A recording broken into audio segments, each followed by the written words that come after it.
سوال یہ ہے کہ ایک طرف ہم نے بات کی وطن سے محبت کتنی اہم ہے، اس کا کیا درجہ ہے، لیکن اگر ہم آج کے پاکستان کے معاشرے میں دیکھتے ہیں تو بہت سی نوجوان نسل جو ہے وہ یہاں سے ہجرت کر کے باہر جانے کی بہت کوششوں میں لگی ہوئی ہے۔ آپ کو کئی قصے سننے کو ملتے ہیں، کچھ تو پڑھے لکھے لوگ ویسے آفیشیل طریقے سے جاتے ہیں، کچھ وہ کیا کہتے ہیں چھپ کے کشتیوں میں جانے کی کوشش کرتے ہیں، حادثات بھی ہوتے ہیں۔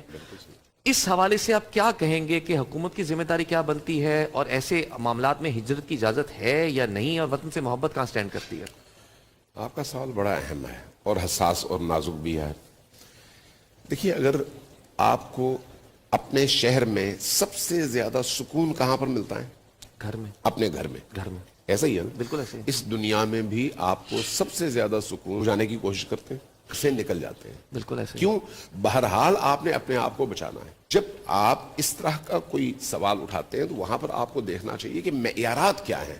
یعنی قرآن کریم کے مطابق معیار یہ ہے کہ وہ معاشرہ تمہارا وطن ہے جہاں پر تم پیدا ہوئے ہو، پلے ہو، بڑے ہو، جہاں تم کو روکنے کی کوشش کیوں نہیں کی۔ اگر کوئی شخص کہے کہ میں کچھ نہیں کر سکا، مجھ پر ظلم ہوا، تو یہاں پر اللہ کیا کہتا ہے؟ کہتا ہے کہ تمہارے پاس رستہ تھا کہ تم اس اپنی سرزمین میں انصاف کے قیام کے لیے لوگوں کے ہدایت کرو۔ اگر وہ تمہیں حق نہیں ملتا اور تم مجبور ہو جاتے ہو تو پھر اگلا راستہ تمہارے پاس موجود تھا کہ تم وہاں سے ہجرت کرتے نکل جاتے۔ اب یہ میں اپنی طرف سے نہیں کہہ رہا، میں آپ کو قرآن کی آیت پڑھا دیتا ہوں۔ یہ قرآن ہے نا، قرآن سے بڑھ کر تو کوئی نہیں ہے۔ قرآن کہتا ہے ان الذین توفاہم الملائکۃ ظالمی انفسہم، اللہ ان لوگوں سے یعنی فرشتے ان لوگوں کو مخاطب کرتے ہیں جن پر ظلم ہوا اور جنہوں نے اپنے آپ پر ظلم کیا، اس معاشرے میں رہے اور ظلم کا مقابلہ نہیں کیا انہوں نے۔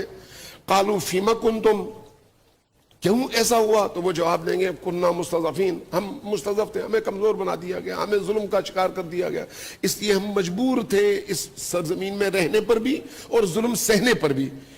پھر پوچھا جائے گا قال الم تکن ارض اللہ واسعہ، کیا زمین اللہ کی اتنی وسیع نہیں تھی کہ تم اس زمین کو چھوڑتے اور اگلی زمین میں چلے جاتے؟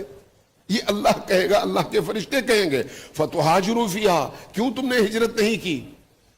اب یہ جو تم نے ہجرت نہیں کی، ظلم کو سہا اور ظلم کی مدد کی، ظلم کے مددگار بنے رہے، اس کی سزا یہ ہے، آگے کہنا ہے فَأُولَئِكَ مَأْوَاهُمْ جَهَنَّمْ وَسَاءَتْ مَصِيرًا، اب تمہارا ٹھکانہ جہنم ہے، جہنم میں ہمیشہ رہو۔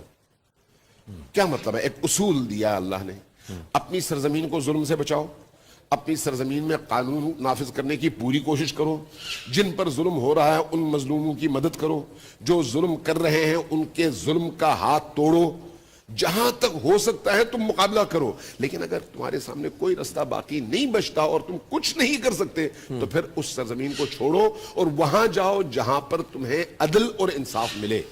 اب آپ اس آیت کی روشنی میں دیکھ لیں کہ آج اگر ہمارے جوان، اور وہ بھی پڑھے لکھے جوان، یعنی گزشتہ 4 سالوں میں میرا خیال ہے لاکھوں کی تعداد میں، پہلے سال تو رپورٹ آئی تھی کہ 10 لاکھ گئے ایک کوئی 10-11 مہینوں میں، اس کے بعد بھی یہ سلسلہ جاری رہا۔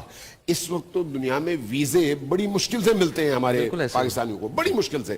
اس وقت اگر اعلان کر دیا جائے کہ فلان مغربی ملک میں آپ کو ویزا مل رہا ہے، آپ نکلیں، تو آپ کا کیا خیال ہے یہاں کے کتنے جوان رکیں گے اور کتنے جوان چلے جائیں گے؟ اس کی وجہ کیا ہے؟ آپ کے ملک میں موجود ناانصافی۔